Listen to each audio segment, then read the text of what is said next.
Kitab Hifdzil Lisan, jadi kitab tentang menjaga lisan. Bismillahirrahmanirrahim. Qala al-musannif rahimahullahu ta'ala, nafa'ana Allahu bihi wa bi'ulumihi fid dharain amin.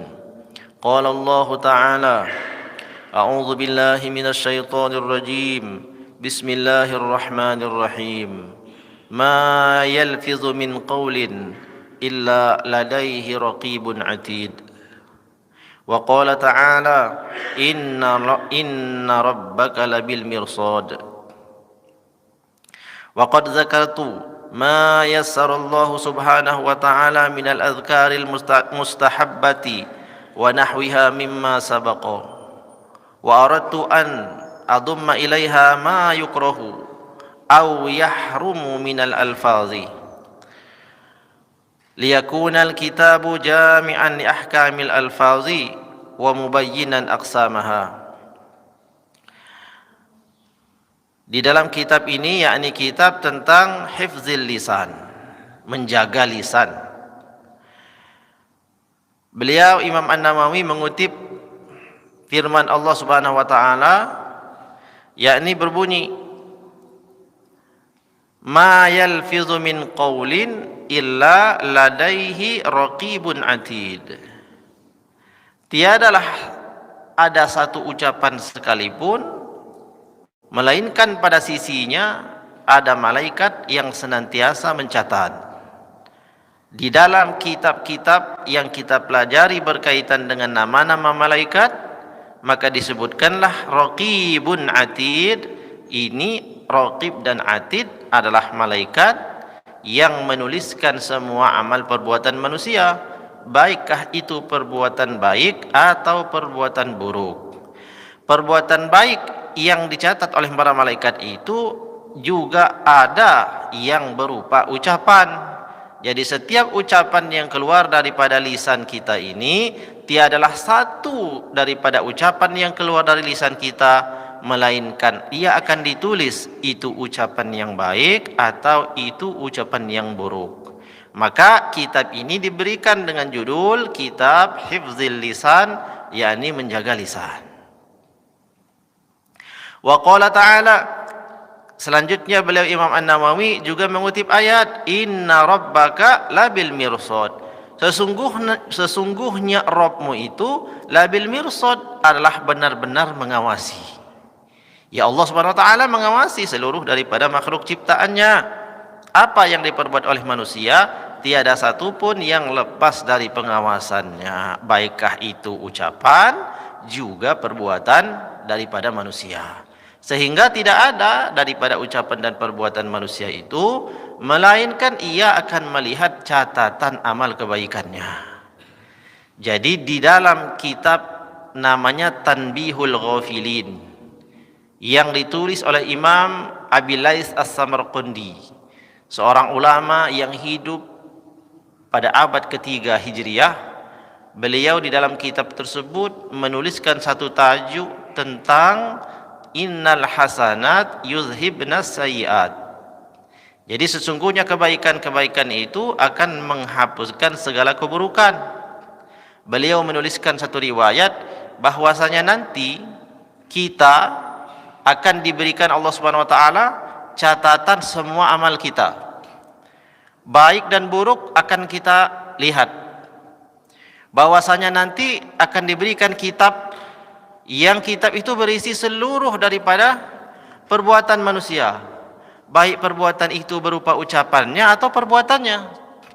Maka setiap kita akan membuka kitab itu. Kita buka satu persatu, kita buka satu persatu, kita buka satu persatu. Maka dikatakan oleh Imam Abi Lais itu, ketika seseorang ini membuka kitabnya, maka dia akan terlihat wajahnya murung.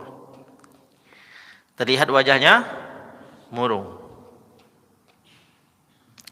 Karena di awal-awal daripada buku yang ia lihat, tanpa terlihat pada kitab tersebut semua amal perbuatan buruknya.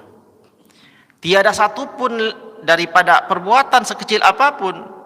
Perbuatan yang kecil itu adalah perbuatan yang diperbuat oleh lisan, sebab perbuatan yang terbuat oleh lisan ini adalah sesuatu yang kadang-kadang paling cepat untuk dilupakan. Kalau perbuatan yang diiringi oleh gerak daripada tubuh, contoh ada orang memukul, maka ada bekas pukulan itu dan ada juga pada orang lain bekasnya. Tetapi lisan ketika ia berucap, setelah itu dia akan hilang, bahkan pelakunya sudah lupa terhadap apa yang dulu pernah dia ucapkan. Tetapi Allah Subhanahu wa taala tidak akan pernah melewatkan satu pun daripada ucapan manusia, melainkan semua itu tertulis di dalam buku catatan amal masing-masing. Maka manusia pada saat itu akan membuka kitab itu dilihat, maka wajahnya terlihat murung, sebab pada lembaran-lembaran pertama dia akan menyaksikan keburukan-keburukan semua yang pernah dia perbuat. Terus dibuka satu persatu. Ghibah tanggal sekian, buka lagi. Nyolong jambu, lagi ngebuli orang, semua dibuka, kelihatan. Dan pada saat itu manusia ini tahu bahwa setiap keburukan itu ada konsekuensinya. Konsekuensinya itu bukan hal yang perkara biasa, tetapi siksaan yang pedih dari Allah Subhanahu wa taala. Maka siapa orang yang tidak murung pada saat itu? Dibuka lembar demi lembar. Setengah perjalanan usia dia belum bertaubat itu, selanjutnya dia memasuki lembaran taubatnya. Mulai ada wajahnya, ada cahaya. Mulai wajahnya menunjukkan keceriaan, keceriaan yang bertambah ceria, bertambah lagi cerianya, bertambah lagi, sampai ia ini benar-benar terlihat wajahnya sebagai wajah orang yang bergembira. Sebab selain ia melihat catatan keburukannya, ada pula lah di situ daripada amal kebaikannya yang diterima oleh Allah Subhanahu wa taala. Maka pada kali pertama seseorang ini membuka amal kebaikannya sampai selesai, lalu kemudian kitab itu ditutupnya. Kitab sudah tertutup, yang ada di bayangannya saya membawa sesuatu ke hadapan Allah, satu keburukan, satu kebaikan. Ada yang baik, ada yang buruk. Maka dia masih tetap memikirkan keburukan ini. Kira-kira keburukan ini diampuni atau tidak? Karena kalau tidak diampuni keburukan ini, maka dia akan mendapatkan azab. Lalu Allah SWT ilhamkan kepada orang ini untuk membuka sekali lagi kitabnya. Dimulai dari halaman pertama. Dibuka lagi. Kali dia buka, yang kedua kalinya itu wajahnya langsung berseri-seri. Dari lembaran pertama itu sudah baik semua. Dibuka lagi, dibuka terus sampai selesai. Ternyata dia tidak lagi menemukan keburukan yang tadi dia lihat. Maka apa kata Imam Abilas As-Samarqandi? Itulah makna ayat innal hasanat yuzhibnas sayiat. Sesungguhnya kebaikan yang kamu lakukan di masa kamu telah bertaubat itu akan menghapuskan keburukan. Jadi buka dulu. Nanti kedua kalinya karena dia di akhir hayatnya itu, makanya yang dilihat itu akhir daripada hayat. Apakah masa lalu yang terdahulu itu semua orang punya masa lalu, tapi ke depan ketika ia menghadapi dekat-dekat pada ajal ia bertaubat, maka ketika taubat itu benar dan diterima Allah Subhanahu wa taala, sungguh betapa banyak pun catatan keburukannya itu akan dihapus oleh kebaikan-kebaikan. Semoga kita termasuk orang yang dihapus Allah segala kesalahan kita. Amin ya rabbal alamin. Jadi demikian sedikit kutipan kita daripada kitab Tanbihul Ghafilin untuk memberi keterangan juga akan betapa ma yalfizu min qaulin illa ladaihi raqibun atid. Tiadalah satu ucapan manusia melainkan ada malaikat yang mencatat perbuatannya itu.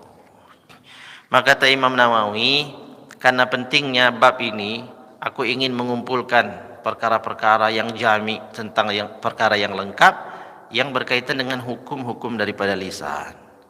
Sebagian disebutkan kata Imam Nawawi, sebagian tidak, sebab jelas sekali sudah masyhur di telinga orang-orang yang beriman akan dalil-dalil daripada bagaimana menjaga lisan itu.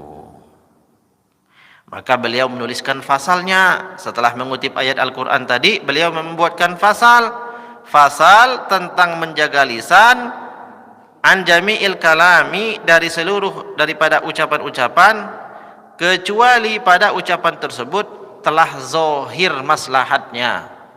Orang menjaga lisan kecuali lisannya itu telah ia ketahui apa yang akan ia bicarakan telah tampak manfaatnya pada pikirannya, baru dia berucap. ketika tidak ada tampak kemaslahatan daripada sebuah ucapannya itu, maka berarti hal tersebut tidak baik untuk dikeluarkan.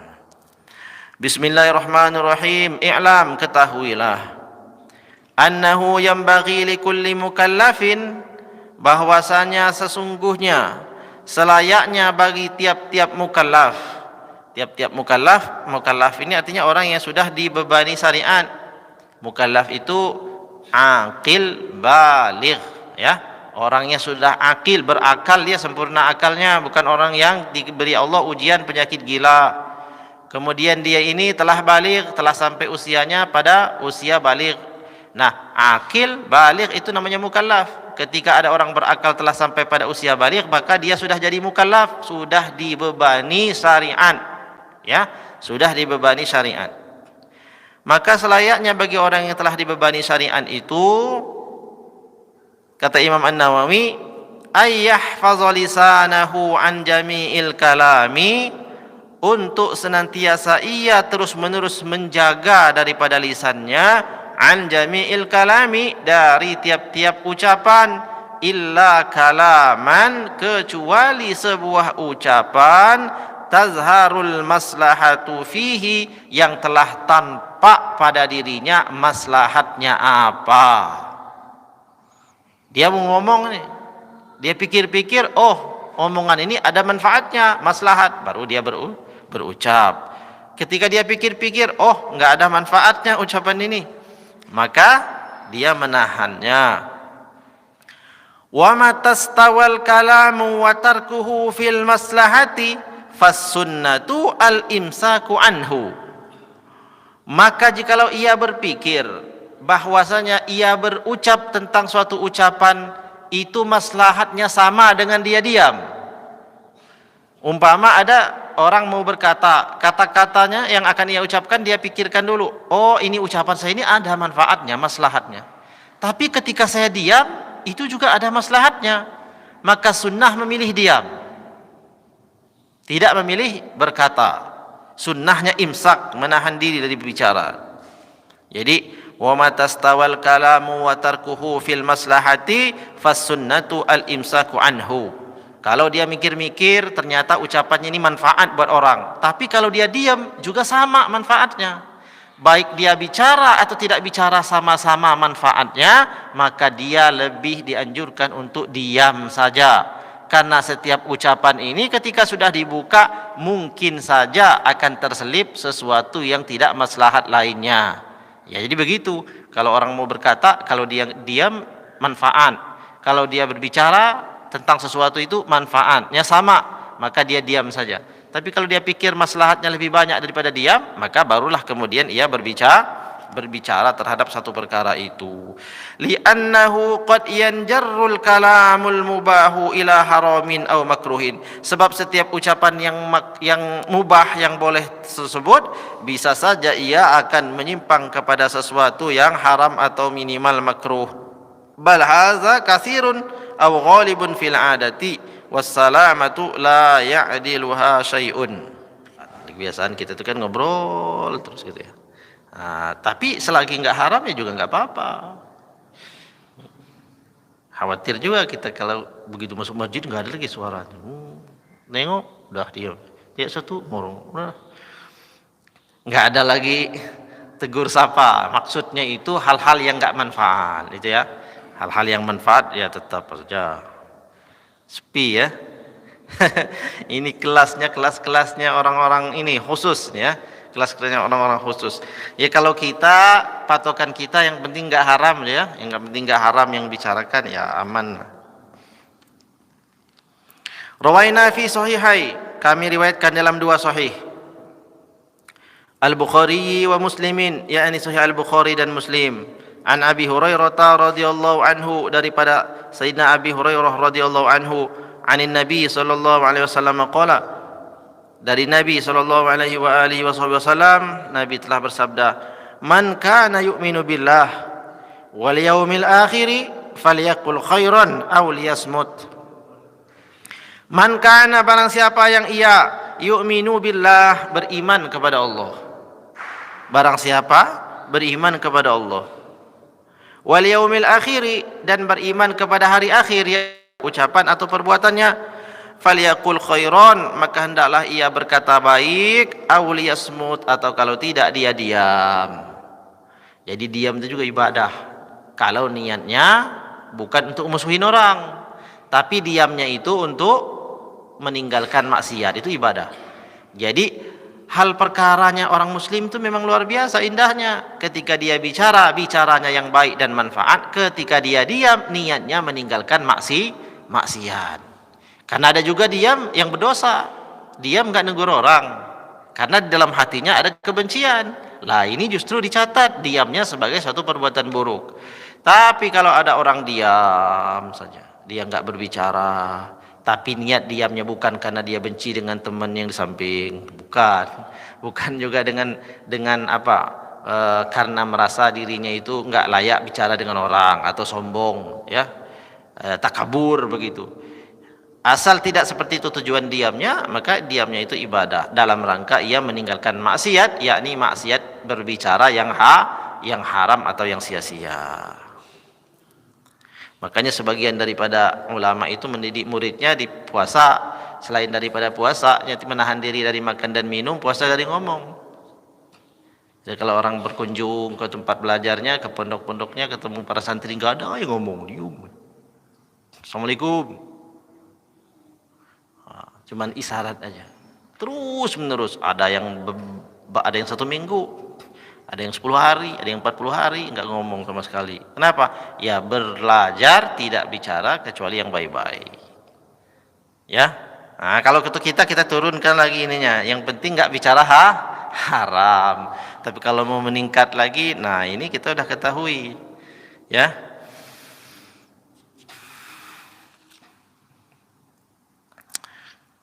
Jadi barang siapa yang beriman kepada Allah Subhanahu wa taala dan beriman kepada hari akhir, falyaqul khairan, hendaklah ia berkata yang baik, aw liyasmut, atau dia diam.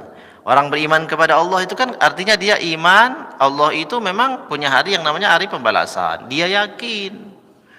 Kalau yakin dengan hari pembalasan, maka dia akan percaya bahwa semua perbuatannya akan ada balasannya. Wal yaumil akhir, dan orang yang beriman pada hari akhir, dia meyakini bahwa dirinya sendiri hidup itu akan ada akhirnya. Lebih daripada itu, seluruh kehidupan ada akhirnya, dan akhir itu maknanya adalah berakhirnya kesempatan orang untuk beramal. Pada hari itu tidak lagi ada amal, yang ada adalah pembalasan daripada amal. Nah, orang yang yakin dengan pembalasan daripada amal, maka dia ini lebih baik berkata yang baik-baik atau diam. Ketika berbicara dia baik, itu amal dia. Ketika dia diam, niatnya meninggalkan maksiat, maka itu juga amal bagi dia. Jadi enggak ada satupun perbuatan kita ini kalau kita dasari dengan ilmu yang enggak ada nilai ibadahnya. Bahkan tidur sekalipun orang yang ngorok daripada ujung sampai ujung dengar itu, justru itu dinilai sebagai ibadah yang luar biasa dan pasti ikhlas. Ada enggak orang tidur enggak ikhlas? Kalau orang sedekah nggak ikhlas, mungkin ada orang sholat nggak ikhlas, mungkin ada, karena itu ada rasa malasnya. Tapi kalau orang lagi luar biasa puncak rasa ngantuknya lalu dia tidur, kira-kira tidurnya itu ikhlas nggak? Ikhlas, ya. Maka jadikan tidur itu sebagai ibadah yang nilainya tinggi. Sebelum tidur baca doa dulu agar tidurnya bernilai ibadah. Sebelum tidur niatkan, tidurku ini ya Allah dalam rangka aku meninggalkan maksiat. Ketika aku tidur aku enggak mendengar orang ghibah, berarti aku meninggalkan maksiat. Ketika aku tidur mataku tertutup, maka aku tidak memandang hal yang haram. Ketika aku tidur aku ini tidak berbicara, dan tidak berbicara aku itu tidak berbicara meninggalkan perkara-perkara yang haram yang untuk dibicarakan. Maka tidurnya itu menjadi ibadah yang luar biasa, bahkan ikhlasnya nomor 1, ya. Nah itu. Jadi tapi jangan ibadahnya jangan itu terus, ya. Jangan itu terus ibadahnya. Kalau, ya itulah indahnya ilmu. Kenapa ilmu itu ada di majelis ilmu itu lebih utama ketimbang orang itu sholat bahkan 1000 rakaat sekalipun dalam satu malam. Karena orang yang sholat dia sholat ibadahnya sholat itu. Tapi kalau orang duduk di majelis ilmu, maka dia mendengarkan majelis ilmu, setiap perbuatannya itu nanti akan bernilai ibadah karena dia tahu ilmunya. Ya, termasuk ilmu tidur tadi itu. Ya, lagi belajar ilmu tidur. Itu luar biasa itu. Ya, alhamdulillah.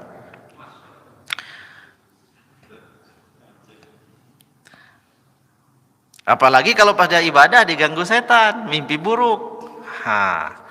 Ibadah lagi itu. Dia melawan daripada gangguan setan dalam mimpinya. Yang penting sebelum tidur dia berserah diri dulu kepada Allah. Allah tambah lagi ibadahnya, melawan setan di dalam tidur. Tapi menang ya, jangan kalah.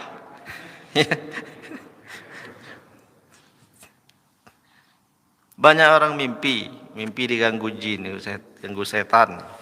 Tapi dia kalah dalam mimpinya.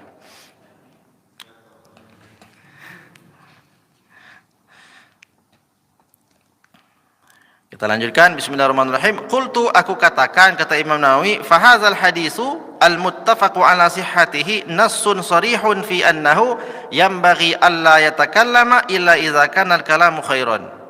Dari hadis sahih riwayat Imam Bukhari Muslim yang berbunyi, man kana yu'minu billahi wal yawmil akhir, barang siapa yang beriman kepada Allah dan beriman kepada hari akhir, falyakul khairan aw liyasmut, maka hendaklah ia berkata baik atau diam. Maka dari hadis ini apa kata Imam Nawawi? Aku katakan, kata Imam Nawawi, fahadzal hadisu, maka adapun hadis ini al-muttafaqu ala sihhatihi, yang disepakati akan kesahihannya, nassun sarihun, adalah nas, dalil yang sangat jelas, fi annahu, bahwasanya sesungguhnya, yang bagi alla yatakallama, bahwasanya tiadalah orang-orang itu berbicara illa idza kanal kalamu khairan, kecuali hanya pada ucapan yang baik saja.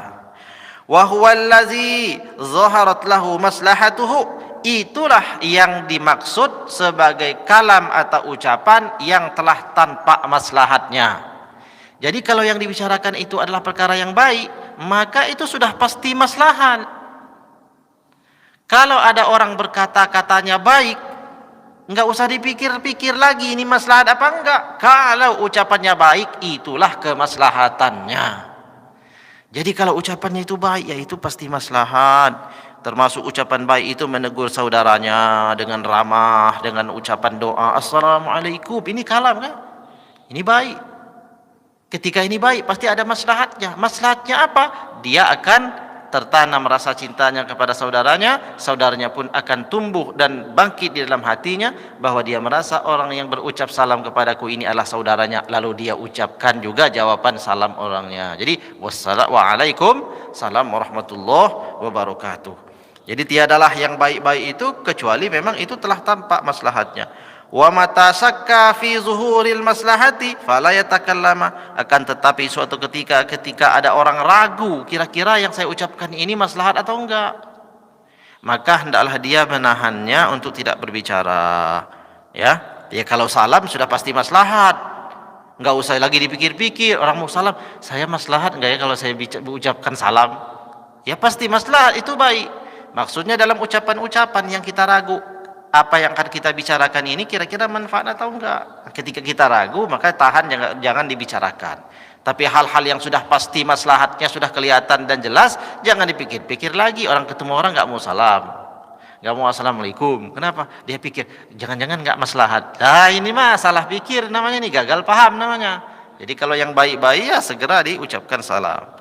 Dalam perkara-perkara lain yang kita ragu baik atau tidaknya, maka jangan dibicarakan, kemudian itu ditahan. Waqad qala al-Imam Asy-Syafi'i rahimahullahu taala, dan sungguh telah berkata al-Imam Asy-Syafi'i rahimahullahu taala, iza aradal kalama fa alaihi ay yufakkiru qabla kalamihi. Iza aradal kalama fa alaihi ay yufakkiru qabla kalamihi. Apabila seseorang ingin berkata-kata, ya ini ingin berkalam, fa'alaihi ayyufakkira qabla kalamihi, maka atasnya hendaklah ia memikirkan apa yang akan ia bicarakan sebelum ia ucapkan. Nah, inilah rumus yang kita kenal di masyarakat, berpikir sebelum bicara. Jadi berpikir namanya tafakkur atau yufakkiru qablal kalami. Jadi berpikir sebelum bicara, mau ngomong mikir dulu, jangan bicara dulu baru mikir. Nah, kalau yang ini yang dibalik, bahaya ini. Ngomong aja terus. Apa yang dibicarakan? Nah, itu baru mikir ya. Waduh, jangan-jangan ucapan saya tadi itu nyakitin hatinya orang itu ya. Waduh, jangan-jangan yang saya ucapin tadi itu perkara yang enggak benar ya. Nah, ini telat namanya. Dia sudah ngomong baru mikir. Ya, yang benar adalah berpikir dulu, merenung dulu, baru berbicara.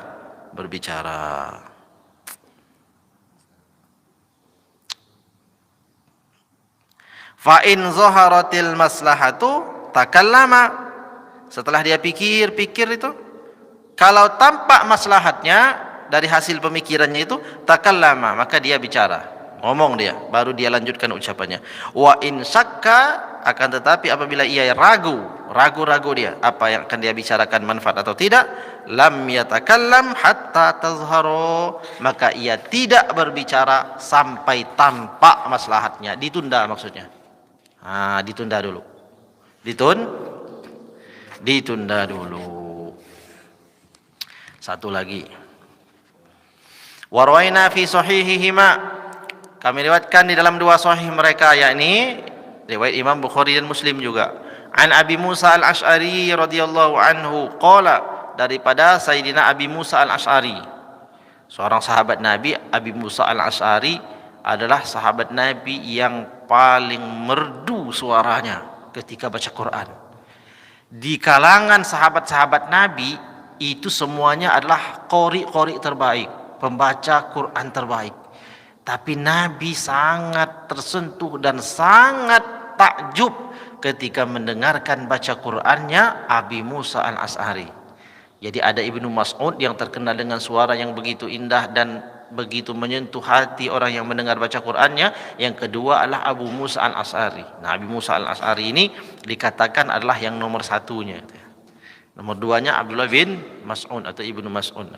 Nah, hadis daripada riwayat Abu Musa al-Ash'ari, berkata Nabi, berkata Abu Musa al-Ash'ari, qultu, aku berkata, kata Sayyidina Abi Musa al-Ash'ari, ya Rasulullah, wahai Rasulullah, ayyul muslimina afdalu, orang muslim yang paling utama itu yang kayak mana? Orang muslim mana yang paling afdol ya Rasulullah? Ini bertanya ini. Para sahabat ini kalau nanya ada tujuannya. Dia ingin berlomba-lomba jadi yang terbaik itu. Bukannya sekedar nanya aja. Nanya terus, tapi yang ditanya nggak pernah diamalin. Nah, ini Abu Musa al-Ash'ari nanya, ayyul muslimina afdol? Ayyul muslimina afdalu? Ya Rasulullah, orang muslim itu yang paling bagus amalnya yang mana gitu. Qala, Nabi jawab. Nabi sallallahu alaihi wasallam menjawab, man salimal muslimuna min lisanihi wa yadihi. Orang muslim yang paling baik itu, wahai Abu Musa al-Ash'ari, kata Nabi, adalah siapa yang orang-orang muslim yang lainnya selamat dari lisan dan tangannya. Ini orang muslim yang paling baik. Jadi orang muslim yang paling baik adalah orang muslim yang ketika dia bicara menyenangkan hati orang, ketika ia bergerak tiada ia merugikan orang lain. Ketika ia berbicara orang lain akan tersentuh dan orang lain akan merasakan kebahagiaan, semangat hidupnya. Atau kalau dia tidak bicara, maka tujuannya meninggalkan maksiat. Dan dia adalah orang muslim yang lain selamat daripada yadihi, tangannya, perbuatannya. Dia tidak merugikan orang lain, enggak ngerusak orang, ya, tidak merusak orang lain, tidak merusak barang orang lain, tidak mengganggu orang lain, tidak mencuri barang orang lain, tidak mengganggu dan lain sebagainya, tidak sampai menyakiti orang orang lain. Maka inilah hadirin yang dirahmati Allah Subhanahu wa taala, pentingnya daripada kitab Hifzil Lisan, yakni menjaga lisan. Semoga kita semuanya diberikan Allah kekuatan untuk menjaga lisan kita. Amin, amin, amin ya rabbal alamin. Demikian saja, semoga bermanfaat. Mohon maaf atas segala kesalahan dan kekurangannya. Wallahu a'lamu bissawab. Wallahul muwaffiq ila aqwamit thoriq. Wassalamualaikum warahmatullahi wabarakatuh.